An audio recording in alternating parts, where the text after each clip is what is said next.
Olá, pessoal. Eu sou a professora Sandra Vedovato e nós vamos falar um pouquinho agora a respeito da unidade 3 do nosso curso, o Tradutor e Intérprete de Língua de Sinais, Formação e Prática.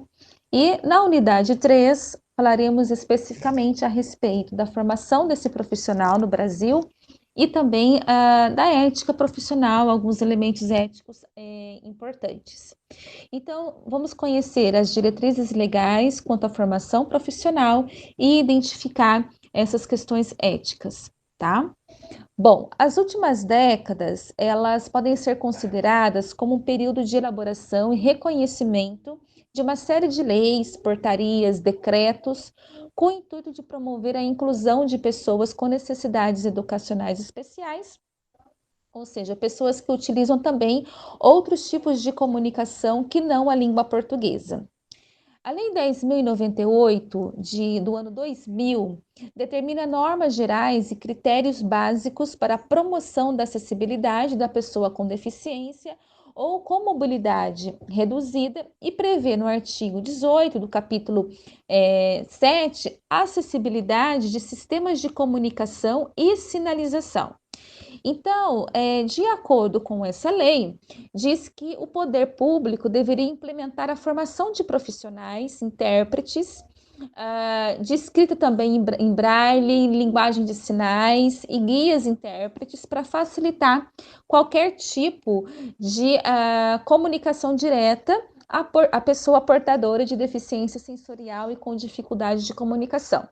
É importante, né, salientar que essas terminologias, elas vão se modificando, né, e nós não utilizamos atualmente portadores de deficiência, mas é apenas a informação, né, os dados que nós temos de acordo com a lei do ano de 2000.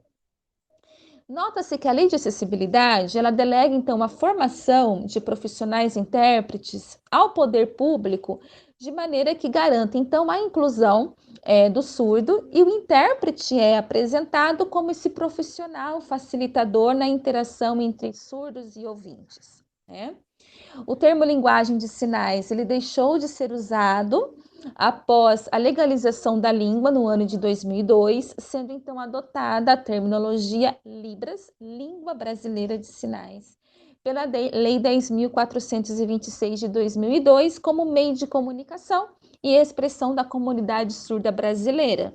Então, chama sua atenção, né, que na terminologia adequada não é linguagem, mas língua brasileira de sinais. Na Lei 10.426, ela foi regulamentada no ano de 2005 pelo Decreto 5.626, sendo pela primeira vez, então, apresentado o termo a Lei de Libras, né, que comumente ouvimos as pessoas mencionarem. Então, podemos considerar esse decreto um divisor de águas no que tange à inclusão de pessoas surdas e a formação do tradutor e intérprete de língua de sinais, porque nesses documentos legais que segue algumas orientações, né, determinações quanto à formação desse profissional em nível médio e nível superior. O capítulo 5 desse decreto, o decreto 5.626, trata especificamente da formação do tradutor e intérprete de língua de sinais e língua portuguesa, sendo que no artigo 17 diz que a formação desse profissional deve se efetivar com curso superior de tradução e interpretação, com habilitação em ambas as línguas, Libras e língua portuguesa, e no artigo 18 prevê que a formação em nível médio deva acontecer por meio de cursos de educação profissional, curso de extensão universitária e curso de formação continuada.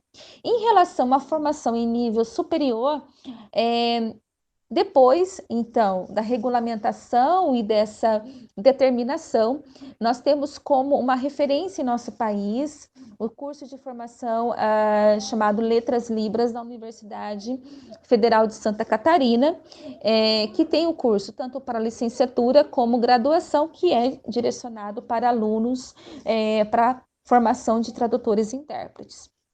Atualmente, nós temos várias universidades, tanto públicas quanto privadas, que também oferecem o curso de formação em letras libras, né, em graduação.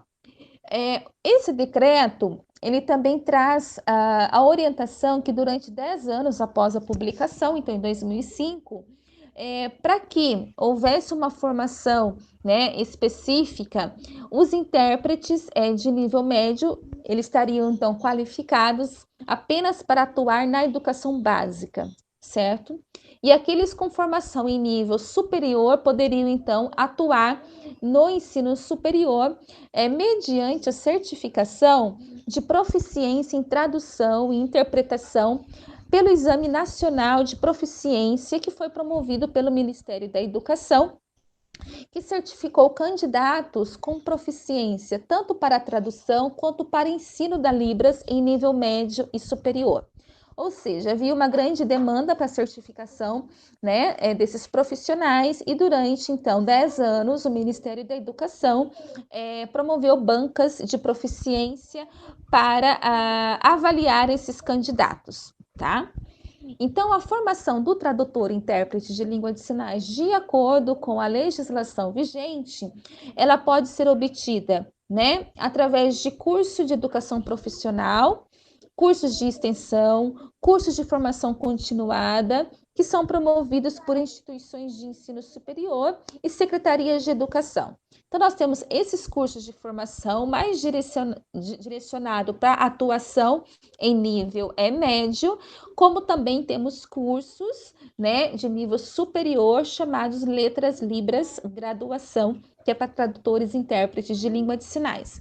Existem também especializações, ou seja, pós-graduações, que vão certificar esses profissionais para atuarem como tradutores e intérpretes de língua de sinais e língua portuguesa. Algumas questões éticas que nós apontamos nessa unidade é que o intérprete ele está sendo alocado na posição de um desbravador, né, de fronteiras e de línguas, mas ele precisa ser constituído de preceitos éticos, né, para que ocorra essa versatilidade técnica e que ele tenha, então, a possibilidade de elaborar uma mensagem na língua meta para o seu espectador, ou seja, surdo e ouvinte. E quadros traz alguns preceitos éticos que nós vamos então explicar um pouquinho, falar a respeito deles, que o primeiro é a confiabilidade, né? Então, cabe a esse profissional zelar da privacidade das partes envolvidas nos diversos contextos tradutórios. Então, essa confiabilidade, ela demanda respeito e confiança. Essa confiabilidade está relacionada ao sigilo, né?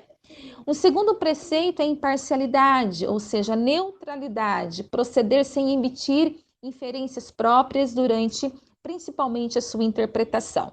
Um terceiro preceito é a discrição, então a ponderação, né? Além de manter suas convicções pessoais de fora e de suas soluções interpretativas, né? O profissional ele deve se manter ponderado na sua postura, nas suas vestimentas, né? O que deve predominar, né, no ato interpretativo é a língua, né, que está sendo interpretada, nada mais que isso. Um quarto preceito é a distância profissional, então o tradutor-intérprete, ele é membro ativo da comunidade surda, né? Ou seja, ele mantém relações muito próximas, né? Feita com essa comunidade, que com os surdos, que em algum momento pode também estar numa condição de cliente. Então, isso significa que a relação profissional, ela pode correlacionar com relações pessoais, né? Então, é necessário um equilíbrio, sensatez, para separar o que é pessoal do profissional. E um quinto preceito é fidelidade, né? A fidelidade, ou seja, deve estar apto a identificar o real objetivo do pensamento, da intenção comunicativa, das línguas envolvidas, para realizar uma interpretação autêntica, né? Com muita fidelidade no conteúdo. Bem, nesse sentido, de acordo com quadros, o intérprete é responsável pela intermediação de um processo interativo que envolve determinadas intenções conversacionais, discursivas, e com base nisso, nessas interações, né, de acordo com a pesquisadora, o intérprete assume o compromisso, né, com a veracidade e a fidedignidade das informações. Então, ela entende que a ética deve constituir a essência desse profissional, e Massucci vai comentar a respeito disso da seguinte maneira: os intérpretes de língua de sinais se interpõem entre línguas e culturas, como mediadores que assumem o lugar de tensão das diferentes vozes, a dos surdos, dos ouvintes e da sua própria voz. Um dos principais dilemas do intérprete de língua de sinais ao intermediar uma relação no ato tradutório gira em torno do conflito de representação fidedigna do conjunto dessas vozes e, consequentemente, sua responsabilidade com a tradução. Nessa unidade, então, nós vamos descrever, né, a formação, as questões éticas desse profissional, e nós ficamos por aqui e vamos nos falar na próxima unidade. Tchau, tchau!